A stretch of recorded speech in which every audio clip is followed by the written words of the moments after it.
அவர்கிட்ட மொத்தமா அவர் என்கிட்ட பேசினதே ஒரு 4 தடவை பேசியிருப்பார் 19 வருஷத்துல. அவ்வளவுதான். என்னவோ வைகோக்கு நான் நெருக்கமானவன் மாதிரி வெளியில தெரியும், ஒன்றும் கிடையாது. அவர் என் இருப்பை ஒத்துக்கிடலைன்னு எனக்கு தெரியும். அதுக்காக நான் வெளியேற முடியாது. நான் தேர்ந்தெடுத்த பாதை தேரான் தெளிவும் தெளிந்தான்கள் ஐயுறவும் தீரா இடம்பை தரும். எவ்வளவு நாள் இருக்க முடியுமோ இருப்போம். இப்ப திருப்பூர் துரைசாமியை பத்தி சொன்னீங்க.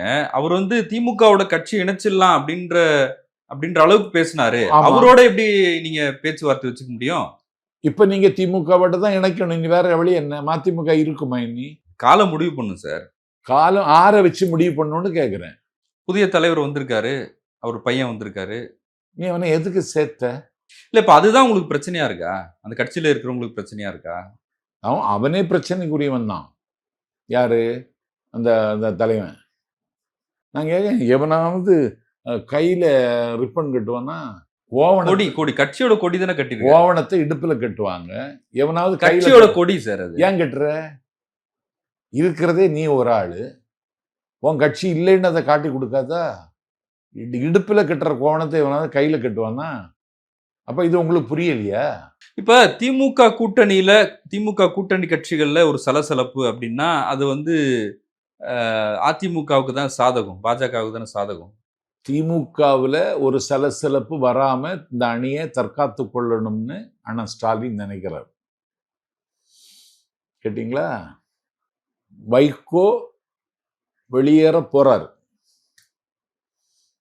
ஆனாலும் வைகோவை தக்க வைக்கணும். இந்த கூட்டணியில ஒரு உராய்வோ சிராய்ப்போ ஏற்பட்டு விடக்கூடாதுங்கிற கவலையும் பொறுப்புணர்ச்சியும் மாண்புமிகு முதலமைச்சர் அண்ணன் ஸ்டாலினுக்கு இருக்கிறது. இன்னைக்கு மதிமுக எல்லாரும் வருவதுக்கு தயாராயிட்டாங்க திமுகவுக்கு. உங்ககிட்ட சொன்னாங்களா? ஆமா, என்கிட்ட வைகோவையும் அவருக்கு மகனை தவிர எல்லாரும் என்கிட்ட பேசுவாங்க. அதுவே துரோகம் தானே, அதுவே கட்சிக்கு செய்யற துரோகம். என்கிட்ட பேசினா துரோகமா?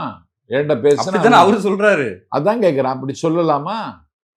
கண்ணப்பன் இருக்காருல்ல, அவரு ஒரு கலைஞர் முதுகு வலி அறுவை சிகிச்சை செய்து ராமச்சந்திராவில் இருக்கும்போது போய் பார்த்தாரு.